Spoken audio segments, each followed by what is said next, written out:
Hello, I'm Stephen Hawley Martin. Welcome to The Truth About Life. If you're a seeker, a spiritual seeker, I believe you're going to find this to be a fascinating video. In it, I interview a man with amazing spiritual powers who has been developing those gifts as well as seeking and finding answers and the truth about life for more than 60 years. Over the next 3/4 of an hour, you will learn about spiritual healing, also called Reiki, how the universe came to be, what can happen to atheists when they die, what life on Earth is all about, and how your own past lives may be affecting your current one. But before I switch over to the Zoom recording of our interview, let me say that if these topics interest you, I hope you will visit my website and check out the many books I've written on subjects such as these. The URL is shmartin.com, shmartin.com. I'll put a link in the description below this video. Now, let's get started. Hello, this is Stephen Hawley Martin, and I'm here with Jim King. Jim is a friend of mine that I've made recently. He's read some of my books, and we've been corresponding on email. And I found that Jim has a very interesting perspective on spirituality. He's retired now, but he is a former musician, and at one time in his life, he taught Russian. He now lives in France, but he's a native of the UK. Welcome to the show, Jim. Thank you very much, Stephen. Lovely to be here. Yeah. Well, yeah. I've got a few questions I thought we could discuss. And then the first one is, how did you get interested in spirituality? Wow. Because that was back in the 60s. And I got married in 1960. And in 1963, my wife started to feel ill. And the people in the hospital had a hell of a job getting to find out what it was she was suffering from. In the end, they pinned it down to something called paroxysmal nocturnal hemoglobinuria, which means it's merely a description of what happened to her, which means she peed out blood overnight and she lost. So I used to come home from work when I was teaching in a school and find her on the ground, and I would pick her up, take her to hospital, and they would arrange blood transfusions immediately. And this went on for some time. Then she fell into a coma. And after 7 weeks coma, I was called into the registrar, who said, "I'm afraid your wife's going to die very soon." Previous to that, a few weeks previously, I had met a guy who started talking to me about spiritual healing. And, it was blah, blah, blah, blah, heal, blah, blah. And I said, great. And when this fella told me that she was going to die, the first idea I had was I must get in touch with this guy who does the healing. So I went to see him, and he said, sorry, we can't do anything here, but I would advise you to get in touch with a fellow called Harry Edwards, who was at that time a very well-known healer who healed from a distance. So I wrote him a letter immediately on the Friday. He got the letter on the Monday, and on the Tuesday, I went to see my wife and found the specialist coming out of the ward there, beaming away. I said, "How is she?" And he said, "I can't understand it." He said, "She was in a coma for 7 weeks, and she's sitting up, talking, cracking jokes, and having a laugh with everybody, and having soup." So I thought, well, that fellow Harry Edwards apparently had been doing the healing on a Monday night, because he did this healing overnight. And here's this miraculous thing happened. And so I thought, now either this is coincidence or there's something happened. So I decided to find out. So I started to attend this healing sanctuary while she was still in hospital. I never told her a thing, because she had been in a coma, and I didn't tell her about it because I know she had some very strong ideas about all sorts of things.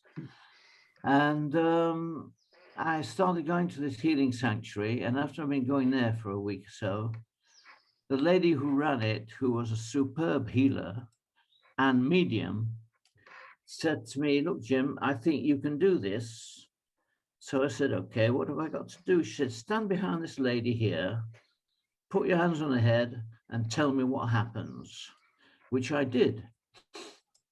And immediately I started to get extreme heat in the center of my palm of the right hand.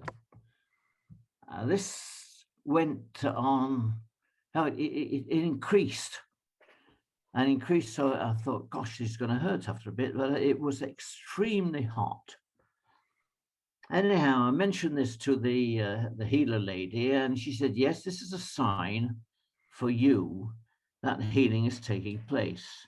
Also, the patient will feel it, and we'll make a note of it anyhow." And so for about 6 months, whenever I gave healing to anyone, I experienced this heat. If someone came into the sanctuary and sat down, and I ran my hands over the body about an inch away, wherever they needed the healing, I would get extreme heat in the palm of the hand. And I'd say, "That's the problem there." And it said, "Yeah, how do you know that?" "Well, I'm getting hot." I'm hot. So this went on for about 6 months. And after 6 months, something new started. And I had been told by the healer lady, that I was going to be trained from spirit, and they didn't do any training at all. So after 6 months, I started to get the pain, any pain that the patient felt on my body. So I sat down, ran my hands, but as they came into my sort of aura, that I felt the pain. If there was pain involved in it, I would feel it on my body. Got to be a bit of a nuisance, this, because if I went on a bus and someone had been on a blinder the night before, I would feel it. Anyhow, that lasted about 6 months, and occasionally, very, very occasionally now, I experience it. But then I went through a period of a development of clairvoyance for another about 6 months, where when the patient sat down, I would get pictures. I would close my eyes and I would get pictures, like television pictures, or of something, whatever that caused the illness or sickness, whatever it is. I remember a lady sitting down, and I had closed my eyes and immediately saw her tripping up and falling on the ground. And I said, "You just tripped up and fallen on the ground?" "Yes." She said, "Yeah, how do you know?" "Okay."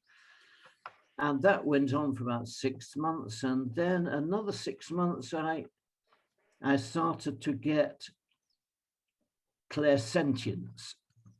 That is, immediately sat down, I would have in my brain a message which said what it is, whatever the problem was. So that training took about 2 years in all. And at the end of it, I remember walking out one night and I got a message in my head. And these messages that started to come came in the form of like a cube of information. And in the cube was the information, nothing verbal. I had the job of putting it into words. And so I got this information saying the training period is over, and you must remember, this was the essence of the message. You must remember that you have absolutely nothing to do with this healing period, this healing stuff. All you have to be is there. We do the healing, and you just be there, because you're nothing to do with it except as a medium for it. So I said, okay. And they also, on the way home, I got this other little block of information. I was walking along, and it said, you must remember this, that whatever anybody does to you has nothing at all to do with you.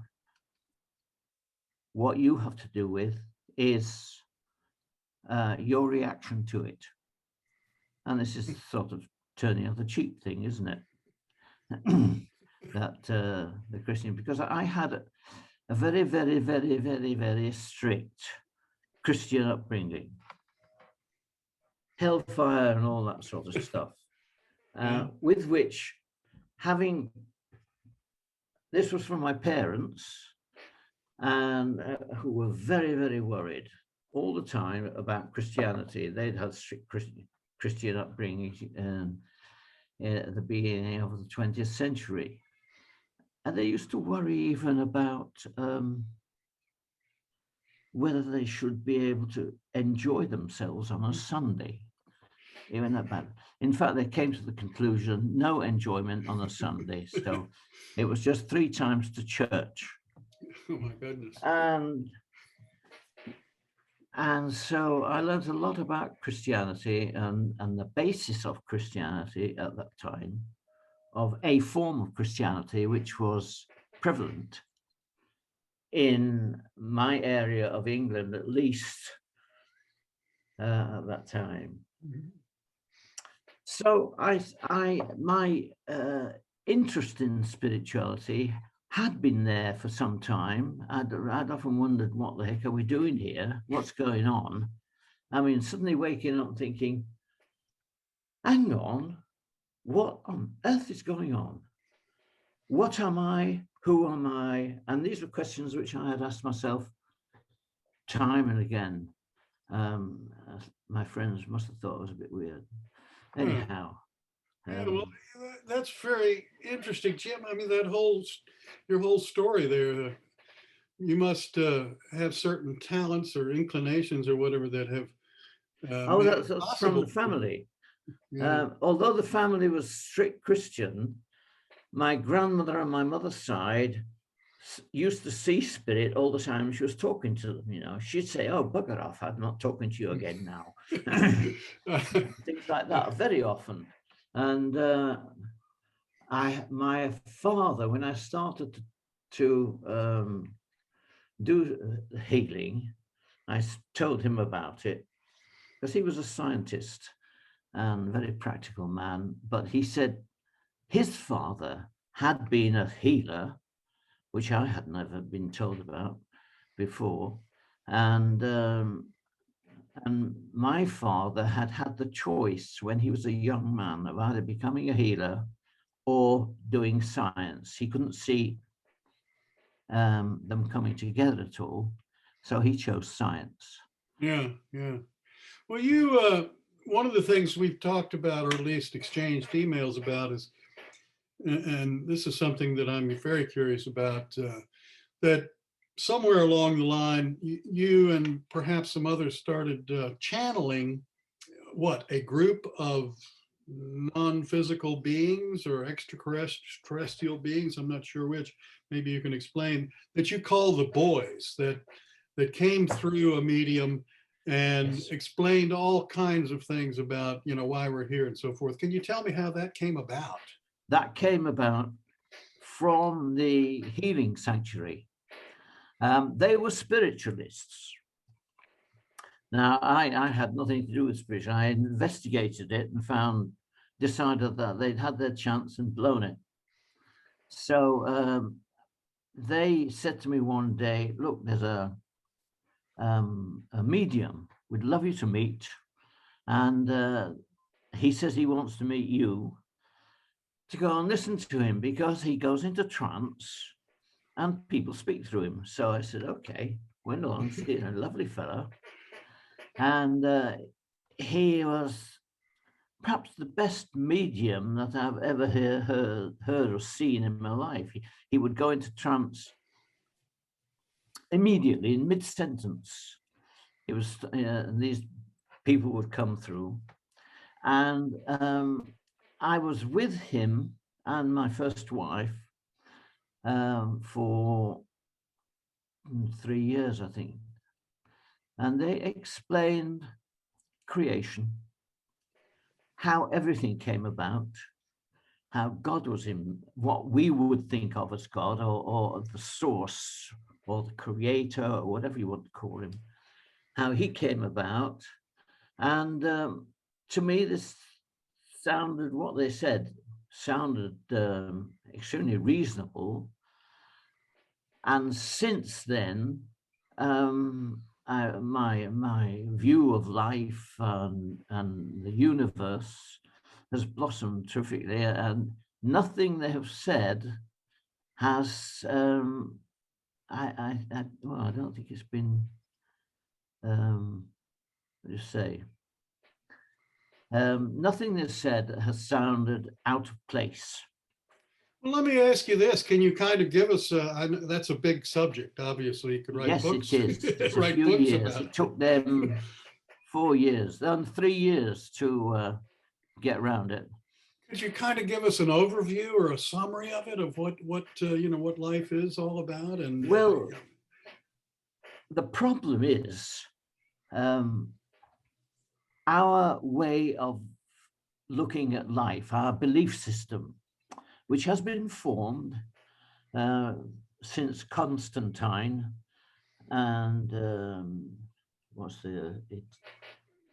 Justinian, I guess. Justinian, that guy. Yes, since then, our view of life has been a basic form of Christianity in which we regard ourselves as physical, having a soul. And that was a Christian idea. And what these guys did was to, I would say that idea of us being physical and having a soul has been the basis of Newtonian physics as well, that we are physical. And Newtonian physics and science in general has been strongly based on on us being physical and there being nothing else. And what these guys are saying, they started with a description of creation from inside out, like the Matushka dolls. You know, have the dolls with one inside the other and another. Starting, Russian dolls, yes. Yeah, Matushka. Well, starting from the inside and looking at creation from the inside, and they had as a starting point for us was the start of movement in energy. And they had a starting point of a state of energy which had no movement. How this state had come about, no one knows. And they said they didn't know, and it didn't matter, because as far as we were concerned, the starting point was movement, was the arrival of movement. And this movement was not a movement that we would recognize as movement. It was more a desire for movement within this state, this pure state. And I wonder if that would equate to the unified field in the theories of quantum physics. Perhaps it does. Perhaps it does. The thing is that as who's the guy, the hmm, movement. Yeah. the famous scientists who came up with the ideas that if science starts to look at things from the view of spirit, they'll make more advances within.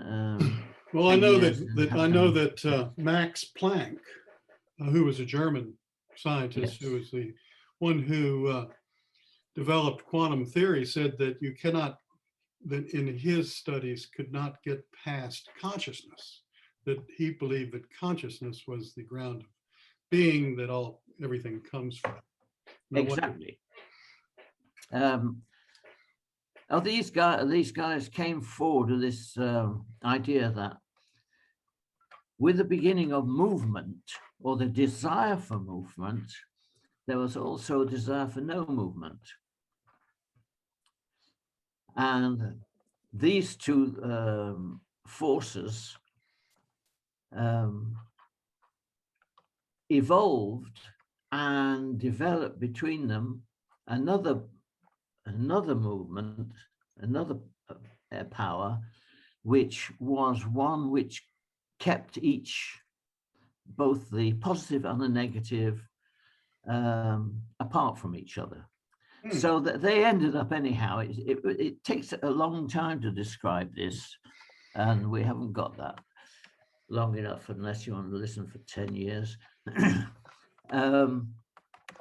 Sort of the yin and the yang then. So they came out with the basis of creation being three powers.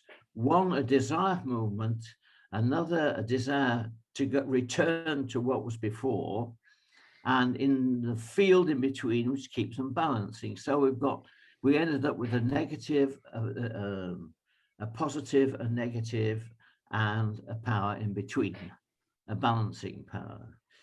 And they worked on this for, as I say, they described it and pounded it into our heads for about 3 years. My goodness. Yeah. Well, did it? So you said it changed you spiritually, or whatever. You changed your outlook on life and so forth. First of all, it made me realize what my belief system was. And my belief system, which is solidly based in this primitive Christianity. That is, we are bodies and having a soul. And in fact, at school, because I was at school in the war, in the grammar school. I went to grammar school in 1940. Now 33. I was born in 33, and 45. I was in the grammar school. Yeah. Grammar school being the equivalent of our high school, I think. 44. Yes, in 1944. And they taught Christianity in the school as well. They had it. And they taught us that we are bodies, we have a life. At the end of that life, we're buried, and we wait for God Almighty to come down and judge everybody. Everybody will be resurrected physically, and those that are chosen go to heaven physically, and those that are not chosen go to hell. And it can have all sorts of reasons for sending you to hell.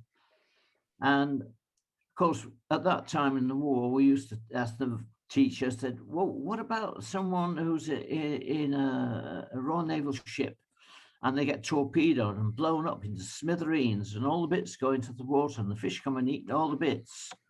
And then the fish spread out all over and go to South America and get caught there and eaten there. How's God going to get those bodies all together? And of course the answer is, God can do anything. So anyhow, as you can say, it was not the sort of Christianity which you have, but it was a general Christianity. The Christianity was that we were bodies and had a soul. Atheists said we've got no soul, we're bodies. Right. Well, then how did that change after you? Well, what changes is seeing ourselves as spirit having a body.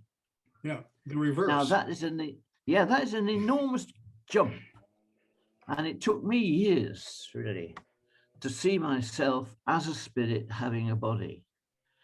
And from that, I got interested in reincarnation. Yeah. And you, as I recall, have told me that you've recalled a number of lives that you've had. Tell me about that, and what were the important ones in terms of, getting yourself, I don't know, reconciled with who you are and so forth.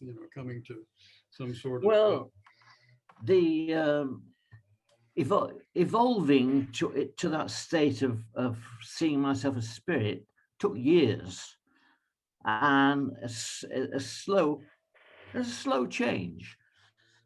Changes of that type can come gradually and can come instantly. With me, as with most things, it took me a long time to get. I was not very good at school. Took me quite a time to come to terms with that.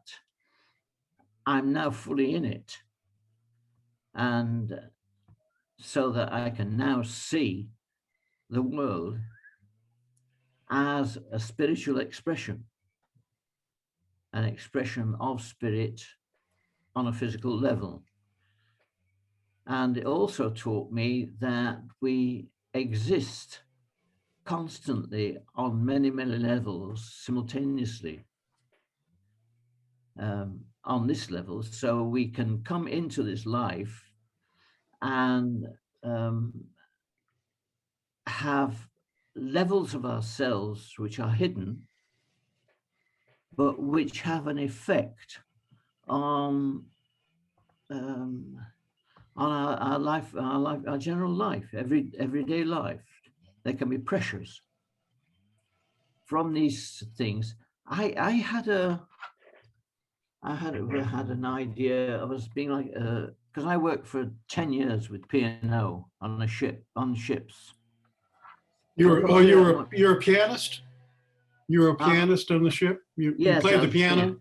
Yes, I played the piano on the ship. Mm-hmm. And I had a band on.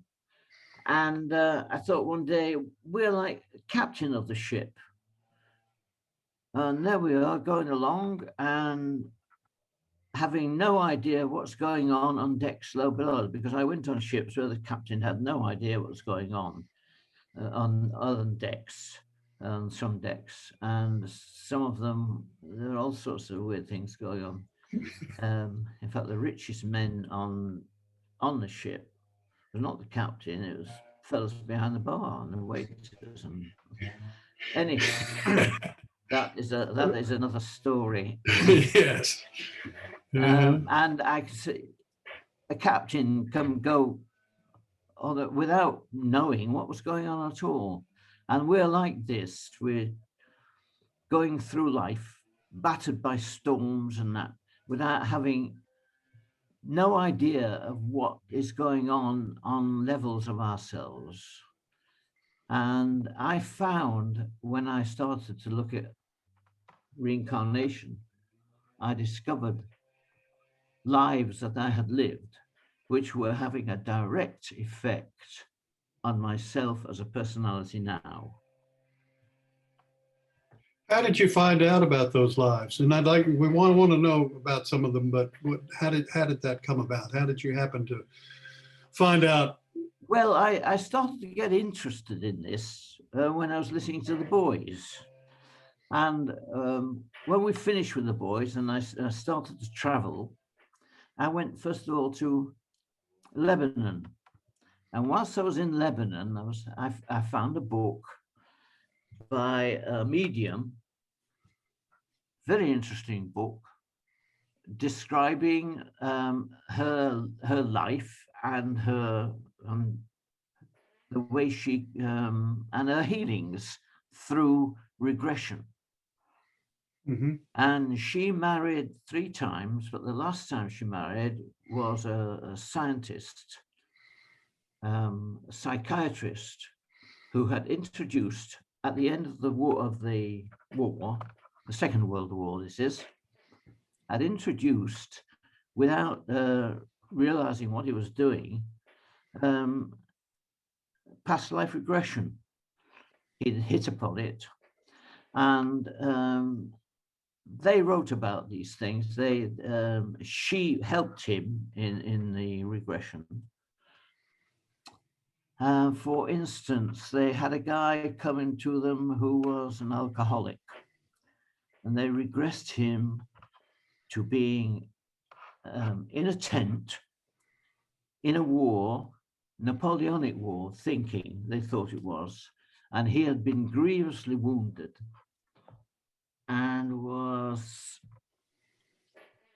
crying out for alcohol, because that's the way they dealt with pain, was by drinking alcohol, and the bottle was passed round, and he died crying out for alcohol. As a result of that, the recognition and reliving this moment, his alcoholism was cured. Ah, I see. And so another guy who's wounded in battle, and the last thing he felt was the feathers of a bird coming to peck at him, a vulture. And as a result of that, had a terrifying fear of birds. And so I started getting interested in reincarnation because of this book. And my first wife, perhaps because of her illness, found out before we started traveling, found out that she could leave her body at will. And she used to leave her body and go and meet people. She wouldn't tell me much about it, but she did say, when we were in Switzerland once, I said, have you been out? And she said, yes, I've been at Monte Generoso, which was a big hill near Locarno, anyhow, around that area. And she used to go up, she said, and sit on a bench up there, and someone would come and teach her. She wouldn't say what he taught. So I got interested, and one day when I'd left the sea and was in Cornwall, where we lived for nigh on 30 years after leaving the sea, with my second wife, I started to get head pains, really bad head pains. And I started to get visions of First World War. And I got pictures of myself, and I got pictures of places in France that I'd been. And I started to get nightmares. I can remember waking up screaming, for God's sake, don't send my men over the top again. I was screaming at some senior officers. And I had met on my travels an opera singer who used to work in the Sydney Opera House. And she came on board the ship. And the cruise director said to me one day, "Oh, James, I'm going to give you this lady. She's going to sing. They've sent me the wrong singers, and she's an opera singer, and you've got to play for her." Anyhow, it turned out this woman was an incredible medium. Now, in America, you call them psychic mediums. Right. In England, I was taught by a professional medium that we have mediums and psychics. A psychic reads you, and a medium reads spirit. Okay. And one can be the other as well sometimes, but it doesn't often happen. Well, it does. Yeah, everything happens. Anyhow, it turned out that she had been, she was this means she used to go into trance and go into past lives, and she told me about past lives we had had together. Anyhow, when these pains and my seeing the business in France, I got in touch with her. She was in Australia, and I gave her a ring and I said, I've been having these pains in my head. I've been seeing the First World War. I saw myself as an officer in the First World War. And she said, yes, you were an officer. And she went into trance and told me I was correct. I'd been an officer in the First World War. And I had been shot in the back. And I had had a wife called, she gave me a name, I've forgotten it now. It's one of the gifts of old age, inability to remember names. Yeah. Anyhow, I experienced then being this person in the past life, and over several years, and in fact, I've only just now, over the last 3 years, got rid of the effects of this life. I was a boy. My mother had had difficulties in getting children, and so she had gone to London to a clinic, and she'd managed to give birth to me. So she was very possessive of me, which caused me to be extremely nervous in that life. I was a pathetic kind of character, I suppose. But anyhow, I went into the war. I was shot in the back, and I had great difficulty in getting out of my body. When I had a vision of myself lying in the coffin, and it was surrounded by senior officers, and I couldn't get out. Took me a while, anyhow, to get out. That's interesting. I've never heard that before. So you were actually deceased, but still in your body? Yes, deceased, yes, and still in the body. And I had difficulty in getting out. I'm hoping next time I'll be a lot quicker now that I know so much more.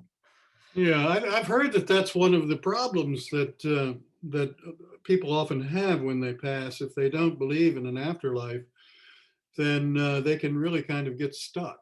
And well, one of the problems is that I got this from the boys. We make our own reality according to our belief system. Now, on this level, the reality we make takes quite a time to become reality. Right. And so you can have a mindset which can be not in your interest to have, which will cause illness, which will take a long time to come out. Yeah. Which I have experienced that. And then with me, it resulted in cancer, and which I've had removed. Thank you, Charles. And what was I saying?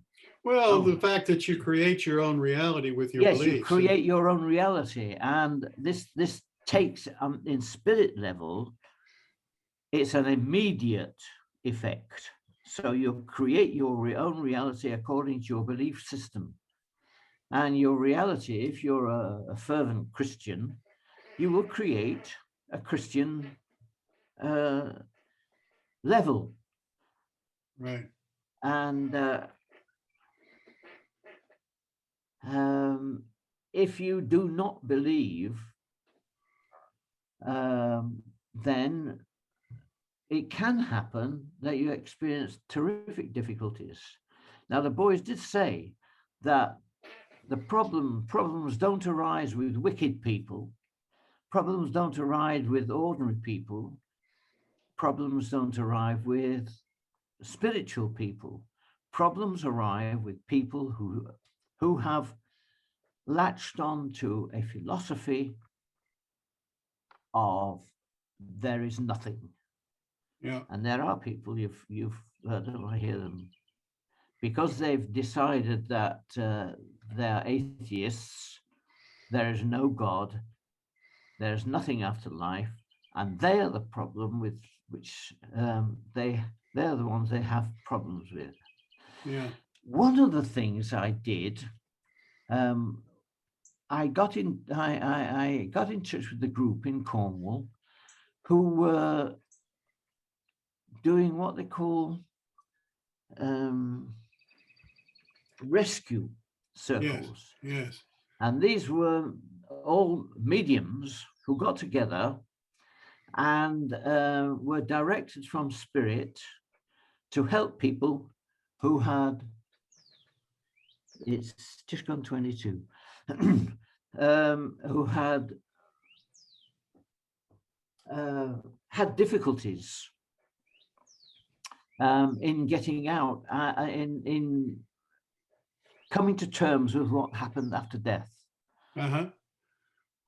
There are millions of them, literally. Are they stuck you somewhere not. in a sphere around Earth? And no, it's whilst we are here on this level, we operate between time and space. In spirit, we operate between state and extension. Now, state is the way you are, what you are, whether you are in your spiritual evolvement. That is state. And extension is the ability to extend through the many levels of creation, according to your evolvement. So people who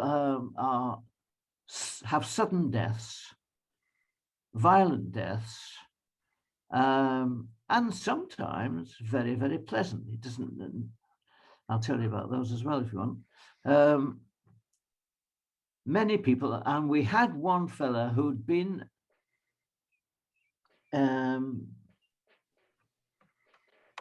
he had been a very nasty man, and he'd been the lord of the town, and he treated people very badly, and they had, in the end, tortured him, killed him, blinded him, taken his eyes out, and walled him up.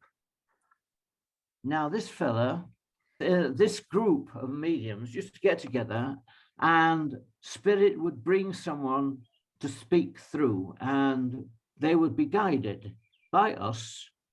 I very often had the job of speaking to them and telling them things. Now, this guy had been walled up for 400 years, and because he had come to the conclusion that he deserved it, he stayed there.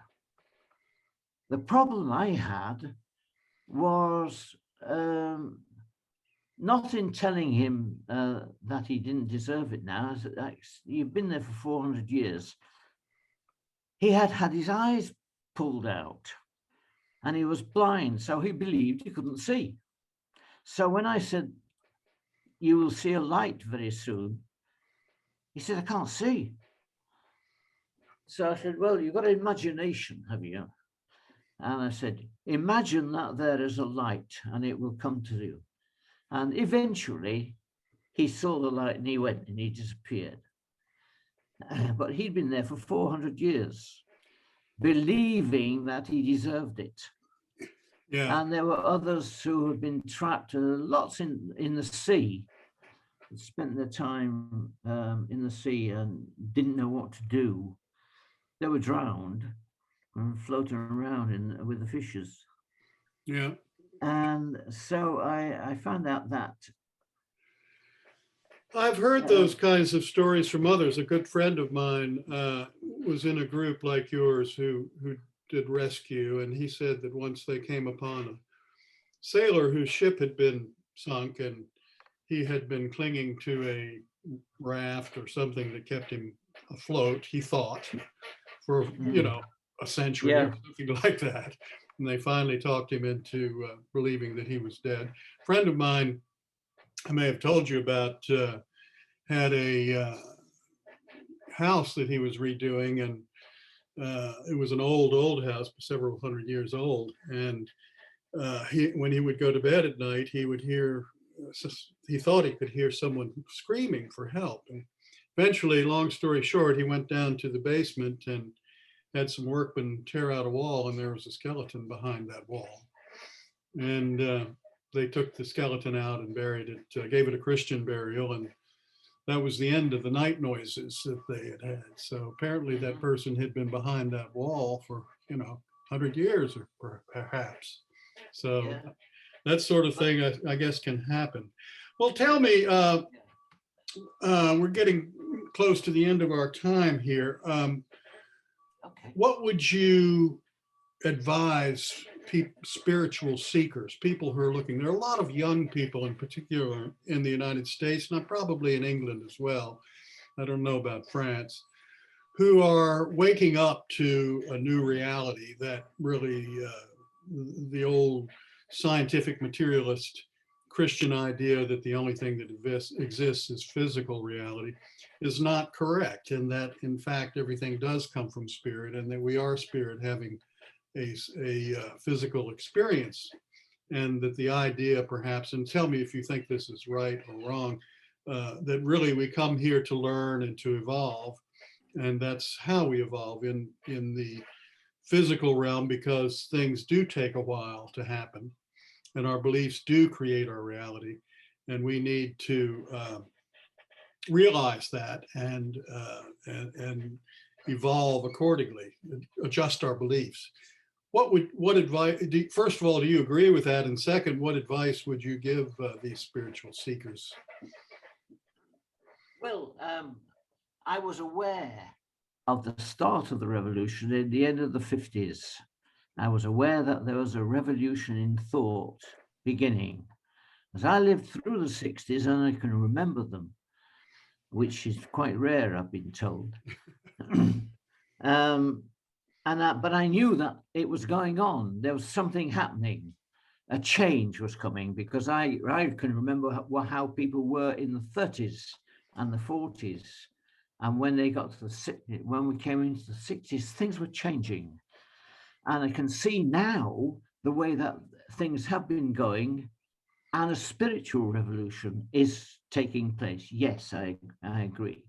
And there's a load of people come in, young people, who have come in with a certain amount of knowledge of themselves, and they're asking questions. And I would say that the first thing that is important for them is to realize, for them to find out what their belief system is, to ask themselves what they really truly believe, and then why they believe those things, because they will have all sorts of peculiar things happen, and they have to, I think I would advise them to concentrate on the thought that they are spirit, traveling in an everlasting journey of growth and development. However, they are not just that, they are spirit experiencing evolvement. Not just carrying out evolvement, they're experiencing evolvement. And not to rush things, not to blame themselves for anything at all, because there's no such thing as sin. That's from spirit. That's one of the messages I got from spirit. Sin does not exist. Anyhow, just to follow their feelings and to read and read and read. What they go into a bookshop and look for books that jump out at you.